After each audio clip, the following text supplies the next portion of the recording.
안녕하세요. 오늘은 5월 17일 화요일입니다. 오늘은 사무엘상 6장 1절에서부터 7장 2절까지를 본문으로 큐티 가이드를 시작하겠습니다. 먼저 오늘 이 본문을 통해 제가 묵상한 하나님은 거룩하신 분입니다. 19절 말씀을 읽겠습니다. 벳세메스 사람들이 여호와의 궤를 들여다본 까닭에 그들을 치사 5만 70명을 죽이신지라. 여호와께서 백성을 쳐서 크게 살육하셨으므로 백성이 슬피 울었더라. 아멘. 여호와의 궤를 들여다보는 건요, 율법으로 엄히 금지된 일이었습니다. 자, 그 결과 벳세메스 사람들 70명이 목숨을 잃습니다. 자, 성경에요, 괄호하고 5만이라고 쓰여진 건요, 실제로는 5만이 아닌데 애초에 필사자가 잘못 기록한 게 그대로 전해 내려와서 이걸 참고하라고 이렇게 괄호를 친 겁니다. 자, 아무튼 70명도 결코 적은 숫자가 아닙니다. 이 일로요, 그곳 백성들이 슬피 울었는데요, 성경은 하나님이 그들을 쳐서 크게 살육하신 거다라고 말씀합니다. 그만큼 거룩에 관해 하나님은 매우 엄격하십니다.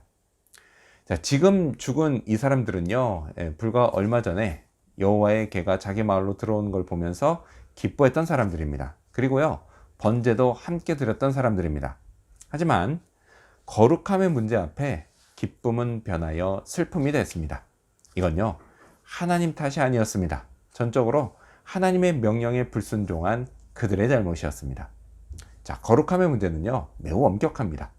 제 아무리 이스라엘 민족이고 그리고 조금 전에 제사를 지냈다 할지라도 적절한 준비 없이 거룩하신 하나님 앞에 서고 또 거룩하심에 어긋나는 행위를 한다면 그 결과는 죽음뿐입니다. 자, 이렇게 보면요, 오늘 제가 믿는 하나님은 사실 너무도 무서운 분입니다. 멀리 할 수도 없고, 그렇다고 너무 가까이 할 수도 없는 그런 분입니다. 적어도요, 제가 예수님의 십자가의 보혈로 구원받기 전까지는 말이죠, 믿음으로 죄를 용서받게 하는 구원의 은혜, 그 은혜가요, 제게 얼마나 중요한지 모릅니다. 그 은혜로요, 저는 하나님께 정말 가까이 다가갈 수 있게 됐습니다. 죽을 염려를 하지 않고도 말이죠. 자, 그렇다면 계속해서 오늘 이 본문을 통해 제가 발견한 인간의 모습, 어떤 게 있을까요? 오늘은 아직도 반신반의하는 블레셋 사람들의 모습을 볼 수 있습니다. 여호와의 궤가 블레셋 땅에 들어오고요, 지난 7달 동안 블레셋 사람들은 독한 종기로 고생을 너무 많이 했습니다. 이게요, 그냥 아프고만 정도가 아니라 수많은 사람들이 목숨을 잃었고 또 몇몇 성읍은 그래서 망하게 생겼습니다. 자, 이 밖에도요, 블레셋의 다곤 신상이 여호와의 궤 앞에 쓰러지고 또 끔찍하게 파괴되는 일도 있었습니다. 자, 이런 일들을 통해서요, 블레셋 사람들은 지금 이 환란이 여호와로 말미암은 것이다 라는 사실을 분명히 알 수 있었습니다. 하지만요, 그들의 본심은 이게 사실이 아니길 바랬습니다. 7절 말씀을 읽겠습니다. 그러므로 새 수레를 하나 만들고 멍에를 메어보지 아니한 젖나는 소 2마리를 끌어다가 소의 수레를 메우고 그 송아지들은 떼어 집으로 돌려보내고.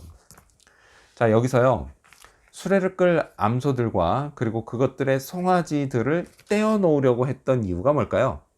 계속해서 9절 말씀을 읽겠습니다. 보고 있다가 만일 궤가 그 본 지역 길로 올라가서 벳세메스로 가면 이 큰 재앙은 그가 우리에게 내린 것이요, 그렇지 아니하면 우리를 친 것이 그의 손이 아니요 우연히 당한 것인 줄 알리라 하니라. 이런 거예요. 송아지가 자기를 부르는 소리를 들으면요, 암소는 본능적으로 송아지가 있는 쪽으로 갑니다. 그래서 블레셋 사람들은 수레를 끄는 암소들이 그 여호와의 궤가 원래 있었던 곳, 그러니까 이스라엘 쪽으로 가지 않고 본능을 따라서 송아지들이 있는 쪽으로 갈 거라고 생각했습니다. 자, 이를 통해서요, 지금까지 일어난 모든 일이 이게 실은 여호와로 말미암은 게 아니기를 바랬던 겁니다. 하지만요, 암소는 본능을 거슬렀습니다. 그리고 블레셋 사람들이 원치 않는 방향으로 갔습니다. 이를 통해서요, 이 모든 일이 다 하나님으로 말미암은 것이라는 사실을 확인시켜 줬습니다. 실은요, 저도 이 블레셋 사람들처럼 하나님의 역사를 반신반의할 때가 있습니다. 아주 확실한데도 말이죠. 근데 그럴 때마다 드는 생각은 내 믿음도 아직 갈 길이 멀구나 라는 생각입니다. 자, 그렇다면 끝으로 오늘 이 본문을 통해 나에게 주신 교훈이 뭘까요? 그건 여호와를 사모하자입니다. 7장 2절 말씀을 읽겠습니다. 괴가 기럇 여아림에 들어간 날부터 20년 동안 오래 있은지라 이스라엘 온 족속이 여호와를 사모하니라. 아멘. 자, 여호와의 괴는 이스라엘 땅 벳세메스로 들어온 후에요. 다시 기럇 여아림으로 옮겨졌습니다. 자, 지금 읽은 이 2절은요. 괴가 그곳에 20년 동안 오래 있었다라고 전합니다. 하지만요. 성경을 쭉 보면 사실 괴는 그보다 더 오래 그곳에 머물러 있었습니다. 언제까지냐? 다윗이 왕이 되고요. 괴를 예루살렘에 옮겨오기까지 약 70년을 그곳에 더 머물러 있었습니다.